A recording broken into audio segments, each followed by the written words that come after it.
sequel trilogy to Star Wars, and also the 9th and final movie in the Star Wars Skywalker Saga. You all know how much I love Star Wars. The original trilogy is probably my favorite trilogy of all time. Honestly, I mean, A New Hope and Empire would both probably be in my top 10 all-time favorite movies. Empire would be somewhere in my top 2 or 3.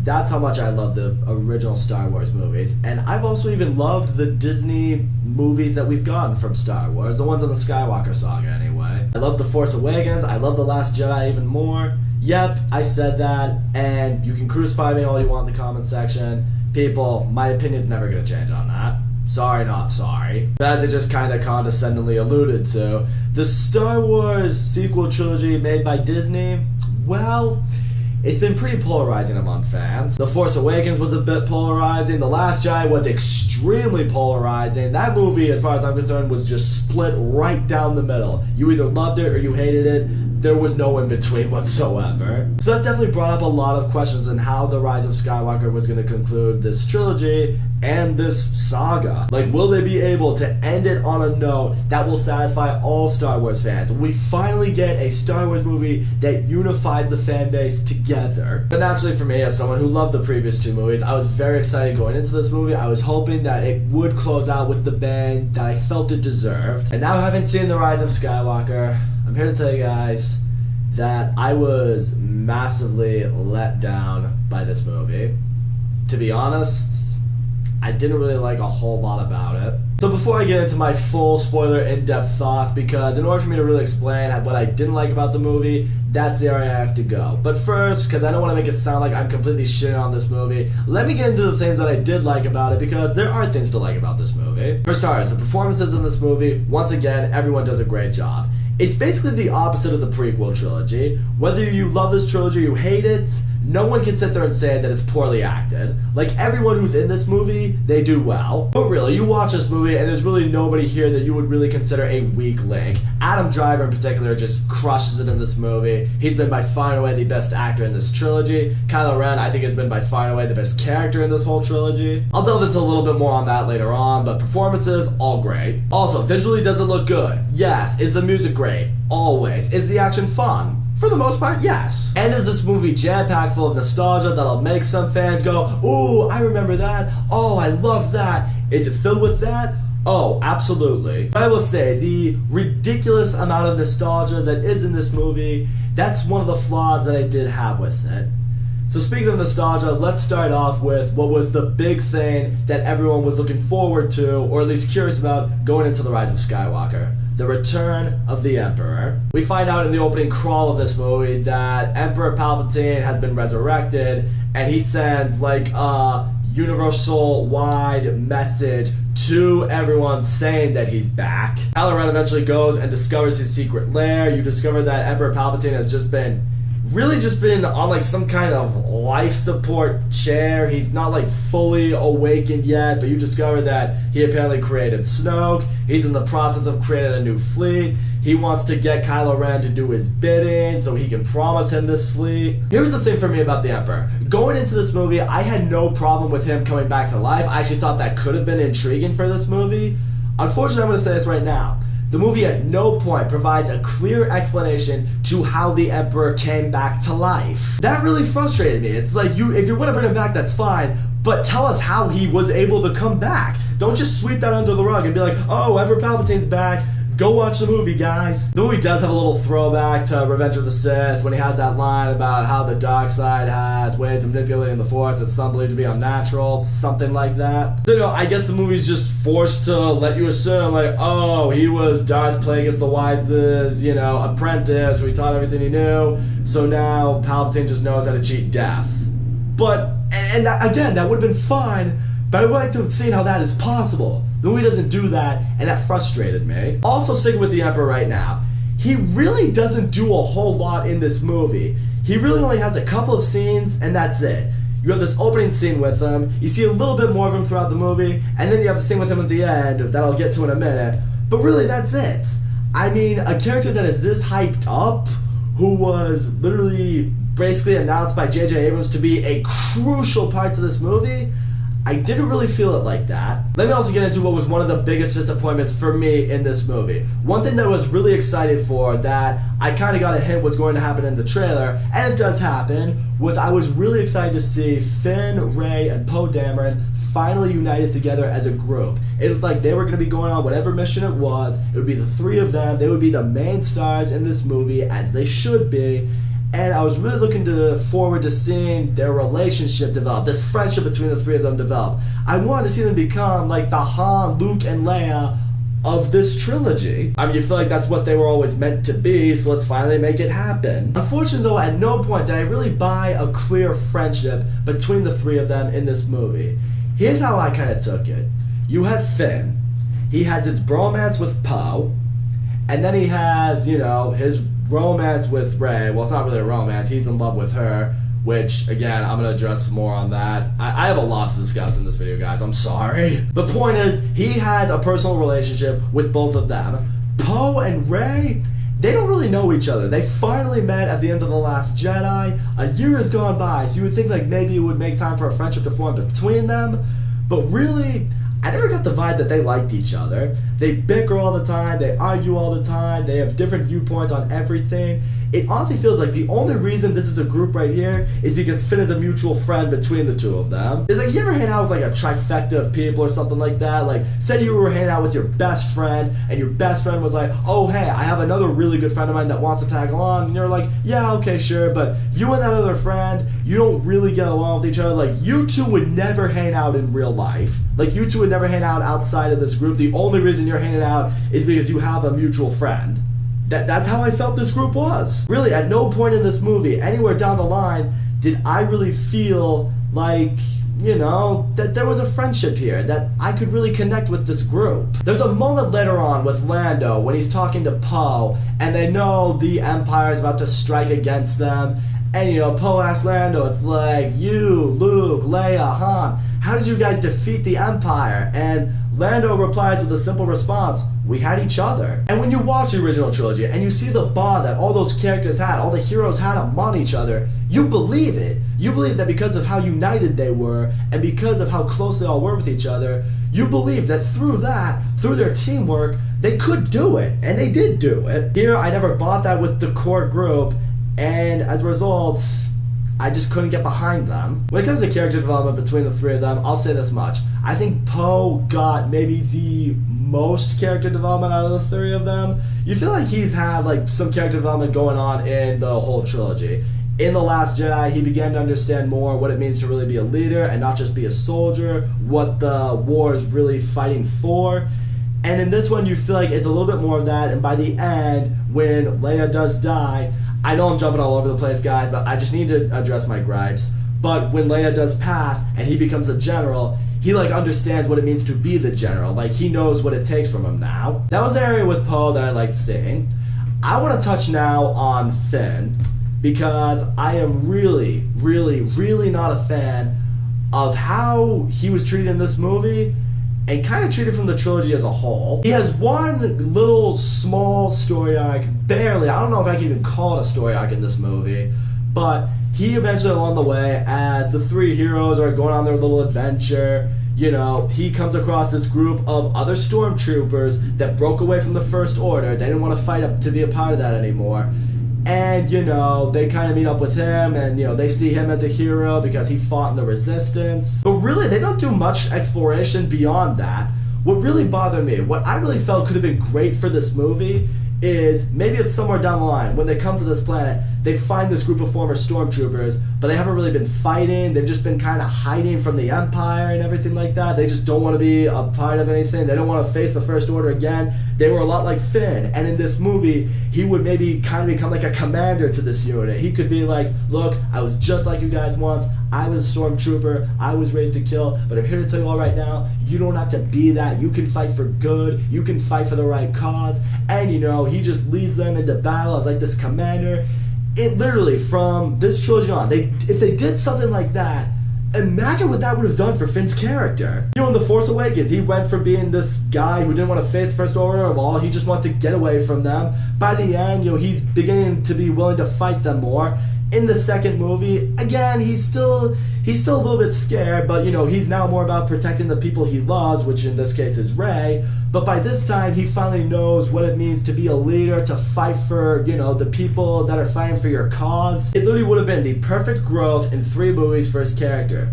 They didn't do anything like that. In fact, he really doesn't do anything in this movie. Now let's finally get into Rey, who is probably the most important character in this whole sequel trilogy because, now that Luke has passed, she really is the last Jedi now. I will say, in this movie, she's also been training for a whole year. She's had Leia been training her because we discovered in a flashback scene that apparently Luke had trained Leia to become a real Jedi, which I appreciated seeing because I think it gave a little bit more clarity to how in The Last Jedi she was able to use Force Pull to get herself onto the ship.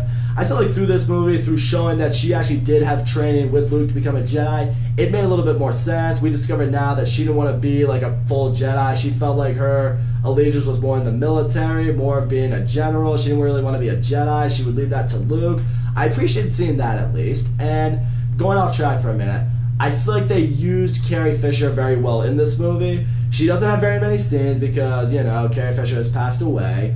But I feel like the scenes that she was in, they used wisely. Like, she didn't feel forced into the movie. They did well with her. She was used sparingly, but she was still an integral part to this movie. But, we discovered that, ever since what went down in The Last Jedi, she's been training Rey a little bit more, and now Rey is a full-blown Jedi Master, pretty much anyway. Similar to what Luke had been in Return of the Jedi, how that time training, she is a lot more powerful, just as he was in that time. But here's the difference here. In Return of the Jedi, Luke was obviously way more badass. He obviously knew how to use the Force more. He was a great Jedi, but he wasn't invincible. Like, when he was in danger, when his life was on the line, it still added the intensity to it. You still felt, okay, yeah, Luke could die. You're white-knuckling a little bit. You're thinking, oh, God, is he going to make it through it? What I don't like they did here is they made Rey way too OP in this movie. I'm going to give you a big example. At one point, the crew is on the planet looking for a Sith Wayfinder that's going to take them to Palpatine. That's basically the plot of this movie. They're basically hunting for a Horcrux that's going to, take them to Palpatine. It's basically, it's the plot of Deathly Hallows. Yeah. But, at one point, the First Order comes because they're trying to stop them from getting to Palpatine. So at one point, they kidnap Chewie. They bring him onto this ship.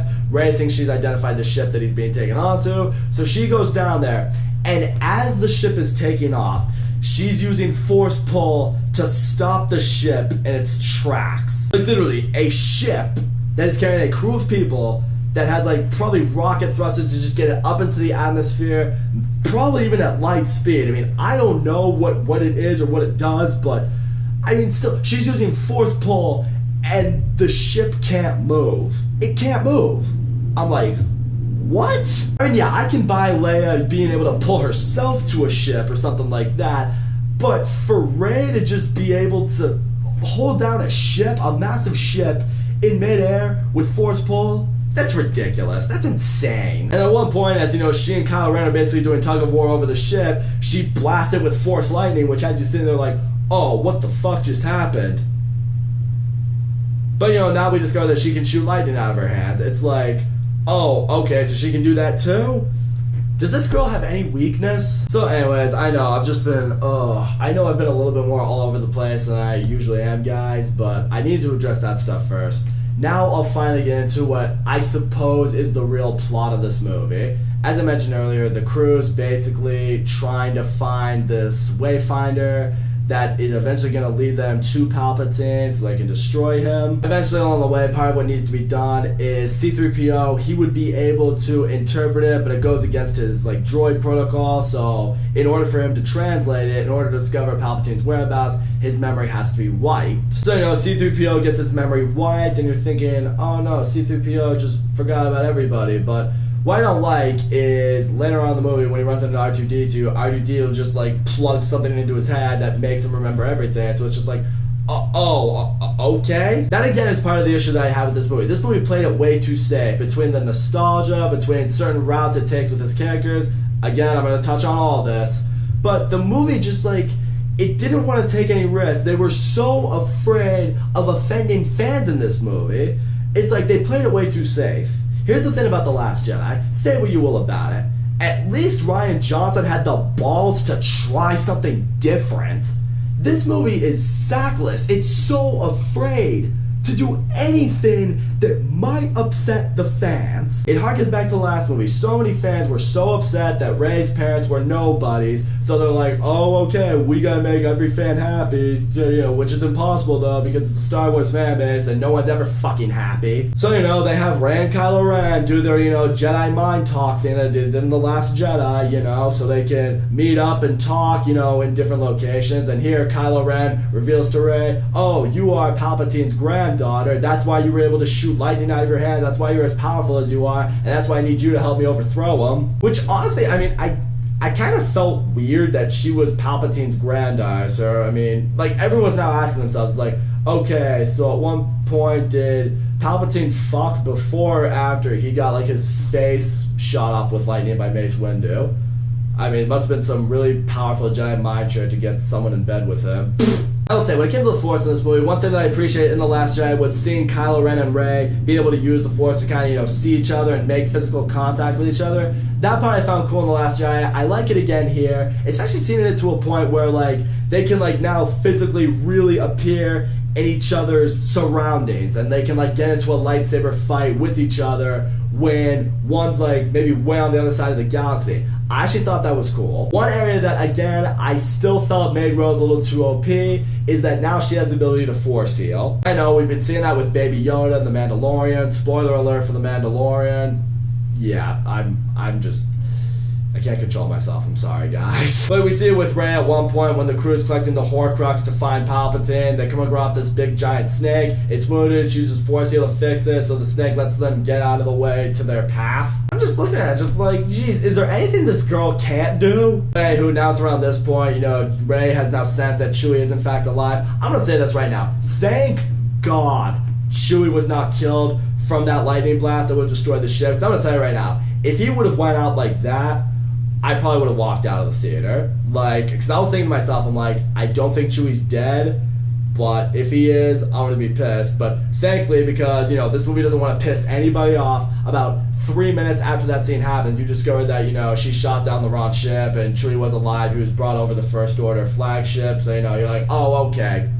Good. But speaking of characters that were completely wasted away, let's talk about General Hux, because this is the only time I'm ever gonna get to him. We've heard rumors for a while that there has been a mole, a spy in the First Order that's been helping the rebellion out. As the group is rescuing Chewie, he discovers Finn and Poe on the ship, and he's got them all lined up to be executed. But he takes one of the guns from the stormtrooper. He's like, I'll do this myself. You hear the gun go off in the background, but the three heroes are alive. They see the stormtroopers dead, and you see Hux, and it's like, I'm the spy. So he sends them all on his way, and one thing Finn asks is like, why are you doing this? And one thing that Hux says is like, I don't care if you guys win, I just want Kylo Ren to lose. And then about 2 seconds later, this new character, General Pride, he shows up, discovers what Hux did, shoots him, executes him. Now it's like, oh, well, alright, I guess he's dead now. So yeah, the trilogy, I guess, completely wasted away General Hux.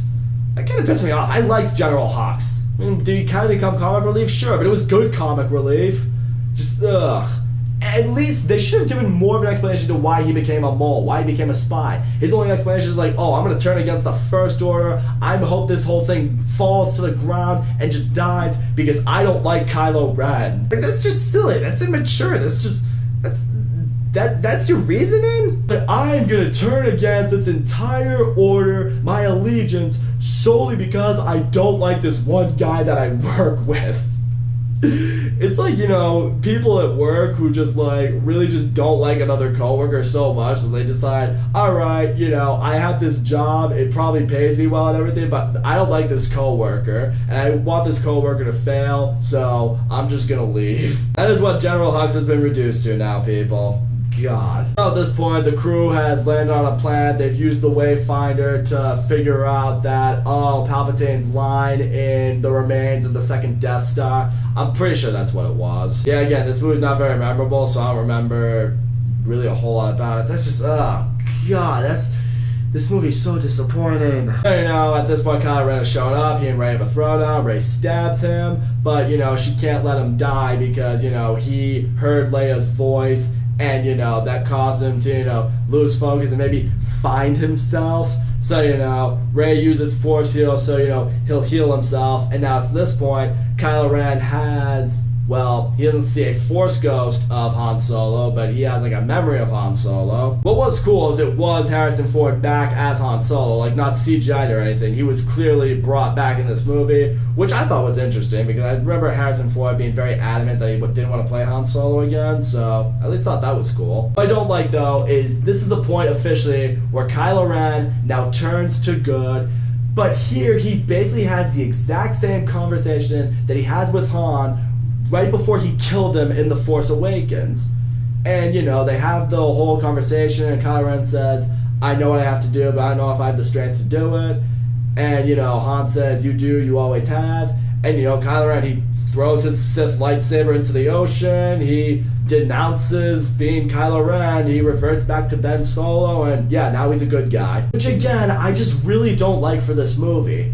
I said this in The Last Jedi. Part of why I love The Last Jedi is it took the ballsy big move and it decided, or it looked like Rian Johnson was attempting to go in the direction of being like, let's just let Kylo Ren be the villain. Let's let him be the villain. Not every villain in Star Wars has to be redeemed. It did that with Darth Vader in the original trilogy. That worked great for the original trilogy. But this is not the original trilogy. Let's stop making it a retelling of the original trilogy. I felt like it could have been great, even like emotional for this movie, if at one point Rey had to take on Kylo Ren. Kylo Ren is just like, there is good in him. That there is potential in him. But he's just too beyond saving. There's nothing you can do for him. So could have maybe reached a point where Rey, she had to kill him. She had to defeat him. And maybe when she did it, she would have cried or something like that. And Leia would have cried because they knew there was good in him, but he couldn't be saved. It would have been, it could have been so good for this movie. But no, they just had to play it safe and make the bad guy turn good once again. I don't like it. But yeah, now I'm just going to skip ahead to the end of this movie. Now the rebellion's going to take on the First Order fleet. Lando shows up with the Millennium Falcon and a bunch of other, ships to come face this fight. Which, the space battle, it was fun, it was enjoyable, there was nothing wrong with it. And, now it's at this point, Rey has gone to confront Darth Sidious, and, he talks about how, if you strike me down, my essence will just pour into you, my granddaughter, and I will rule the universe through you. Like, I guess it's meant to harken back in a scene earlier when Rey sees a vision of an evil form of herself and briefly throws down with her, like, that's what I guess, Palpatine's telling her she's supposed to become. Oh, fuck me. I completely forgot to talk about Luke Skywalker in this movie. Yeah, should probably talk about the one scene he's in, shouldn't I? Before Rey goes to face Luke Skywalker, she's all upset about what just happened with Kylo Ren, how she felt Leia die. She just feels like everything's, ruined. She's about to throw her lightsaber into this fire, and who catches it? It's the Force ghost of Luke, who's all like, that's not the way you should be treating a Jedi weapon. Is the movie poking fun at Luke throwing the lightsaber away at The Last Jedi? Oh yeah, it absolutely is, but again, what I appreciated seeing right here is, Luke kind of has a moment with Rey that Luke himself had with Yoda in The Last Jedi. Rey's just like, oh, but you ran away from this fight, you ran away from this war, you were like, the Jedi needed to end, and you were right, and I like what Luke says here. He stops and he's like, no, I was wrong. Confronting fear is the destiny of the Jedi. I forgot that. I was afraid of my failure. But the thing is, Rey, you can grow from my failure. You will grow beyond what I was. You need to go and face Palpatine because you have the power to do it. And, I appreciate this conversation between the two of them because, you hear Luke, giving Rey that little emotional pep talk that she needs, the willingness to want to go and fight. But honestly, what I really didn't, not what I didn't like, but what kind of took away from this little talk that Luke gave Rey, as I was watching the movie, it kind of gave me an idea of what could have been so much better for Rey's own storyline in this movie. It harkens back a little bit to what happened in the end of The Last Jedi, when Luke has that final confrontation with Kylo Ren. He tells Kylo Ren, I will not be the last Jedi. And, you know, with, you know, Rey, you know that she's going to be a new Jedi, but you also have that scene at the very end with the little boy on Canto Bight who uses the Force to get the broom, which, you know, again, I love that scene because I felt it was really symbolic and awesome and hopeful because it shows, like, oh, guess what? The Jedi aren't put in a box. They can come from nothing. They can come from nowhere. So many people have the Force. They're gifted with it. I thought what could have been really good for this movie is maybe find a way to get that kid back involved in this movie. Maybe along the way, Rey discovers him, or the group discovers him. They find out he has the Force, and part of Rey's storyline is her learning to become a Jedi Master and training this young boy in how to be a Jedi. And maybe at some point, you know, he starts learning how to use the Force, how to combat with the Force. And I don't know, maybe by the very end of the movie, Rey is like, it's like set sometime in the future, and like Rey is training like a new, like, you know, a new Jedi Order, like a new group of kids that have the Force, and it's gonna be the start of a new Jedi Order or something like that. And then look at that, you would have had amazing character development with Rey. She becomes a Jedi Master who's training a new line of Jedi. You could have even had a scene with Luke as the Force Ghost, like nodding her in acknowledgement or something like that. Like, I don't know, it made me think of possibilities I really felt could have benefited this movie more, but the movie didn't do that because it just didn't want to take a risk. It didn't want to try anything different. It needed to play it too safe. God, Disney was such a coward. But now I'll go back to when Rey confronted Palpatine, and, you know, she feels like she has to take him down and, you know, defeat him, but, you know, the essence is gonna, like, you know, pour into her. But, you know, Kylo Ren is showing up right after he took out the Knights of Ren. Oh, holy fucking shit. I completely forgot. The Knights of Ren are in this movie. Do they do anything? No, they don't. They're completely fucking useless. Literally, the Knights of Ren, which have been talked about in the last 2 movies, they do absolutely nothing in this movie. They are so worthless. They say nothing. They do nothing. They don't have names. You don't see their faces. They're just there because they were talked about in the other 2 movies, so they need to find a place here. So J.J. Abrams was just like, alright, just shoehorn them into it, so, you know, now fans will be happy they got the Knights of Ren, you know. I heard, I guess, in early drafts of The Last Jedi, the Knights of Ren were originally supposed to be the Imperial Guards that fought Kylo Ren and Rey after they had killed Snoke. I'm going to tell you this right now.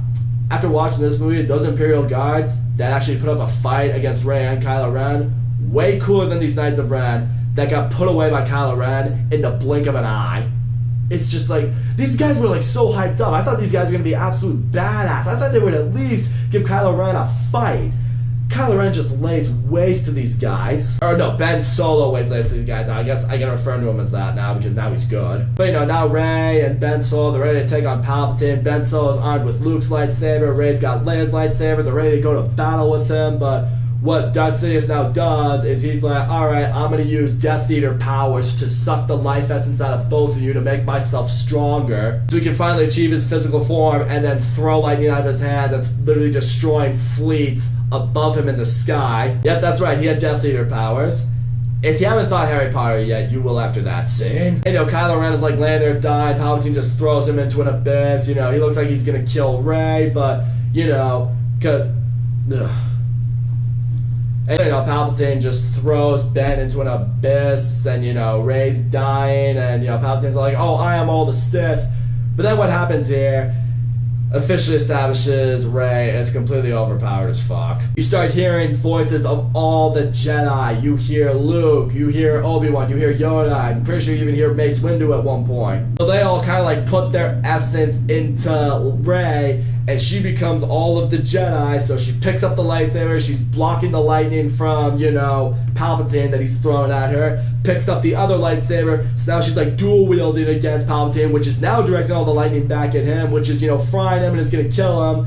But, you know, all he would have had to do is just, you know, stop shooting lightning. He just was like, no, eventually I'm gonna break her. I'm like burning and frying and I'm dying, but I'm eventually gonna break her. But no, that doesn't happen. He gets destroyed. Now the First Order is finally defeated. And, you know, Ben's able to crawl his way out of the abyss as, you know, Rey's now dying. So he just, you know, pours his life essence, uses Force Heal to bring her back to life.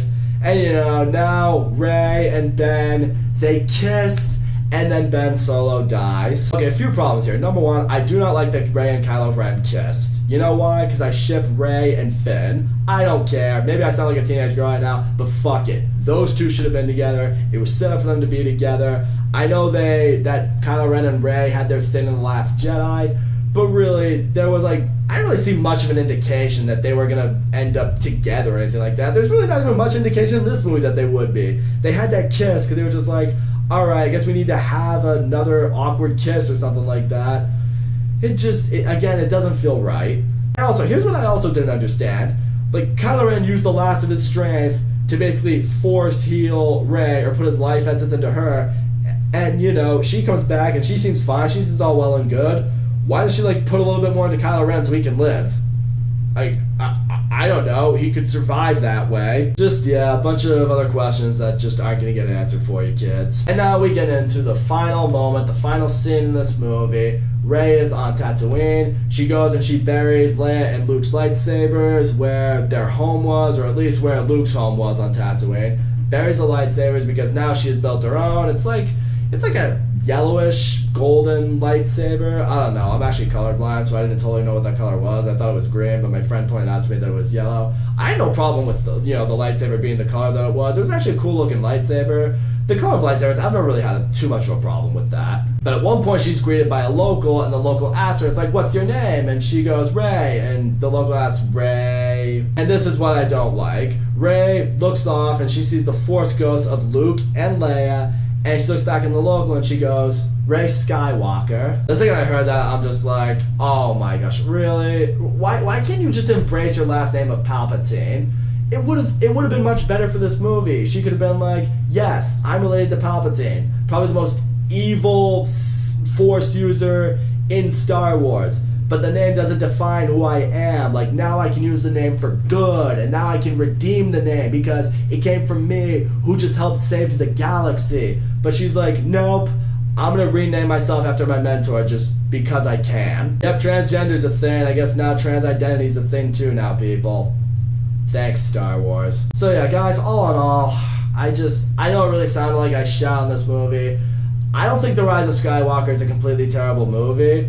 But I was massively disappointed by it. Again, the performances are really good. Adam Driver in particular gives a great performance. I did like seeing, although I wasn't a fan of the directions they took Kylo Ren, I appreciated Adam Driver's performance of him. He definitely did a great job here. He's been by far and away the best actor in this franchise. I mean, he's probably one of the best actors working today, so I don't think that's much of a shock. I do appreciate some of the nostalgia in this movie. It's great to see Billy Dee back as Lando. I love seeing him pilot the Falcon, kind of lead the Resistance a little bit more. It's great to see him finally be back. I love the way they used Carrie Fisher. I thought it was very respectful. I liked seeing what she did contribute to the movie. Visually looks great. I had fun with the action. But really, honestly, the best way I can describe this movie, as a conclusion to a trilogy, this just didn't work. Because really, I don't feel like the movie tried as hard to be the conclusion to a trilogy.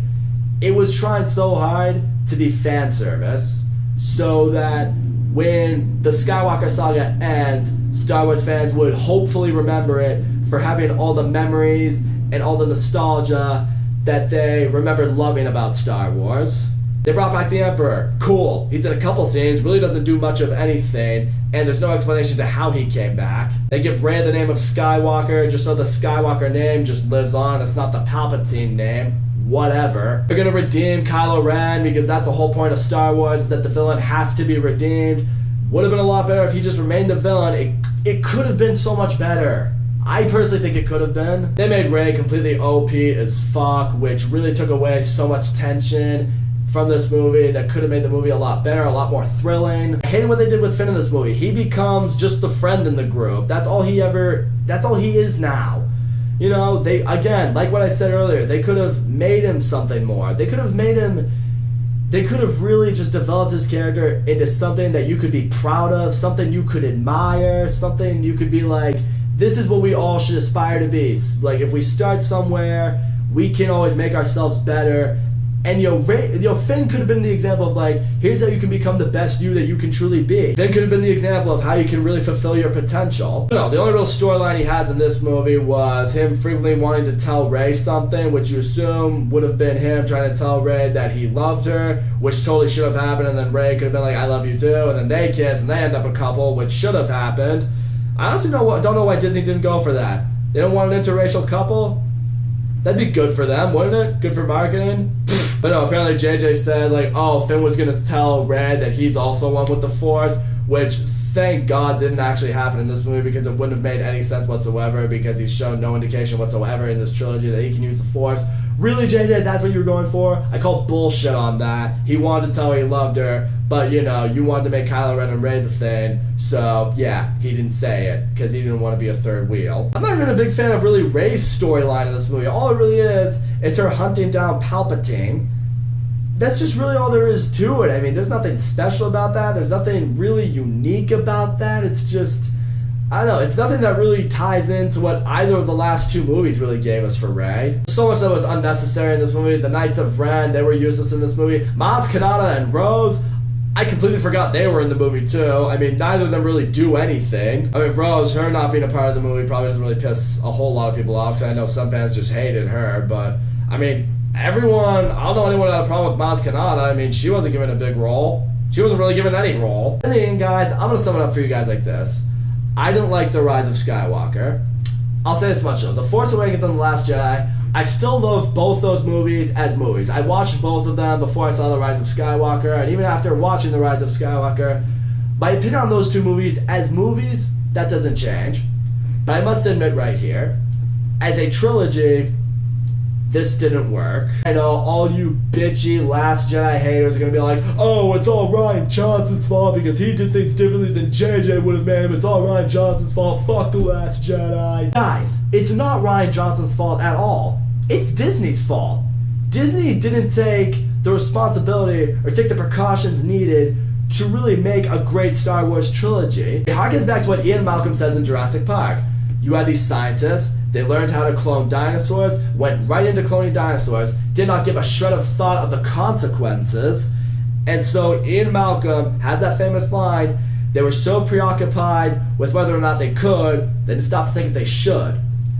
That's basically Disney with this Star Wars trilogy. They were so obsessed. As soon as they got the rights from George Lucas, let's get right into making a Star Wars trilogy and making some money, bringing back the nostalgia, bringing the fans back into the scene.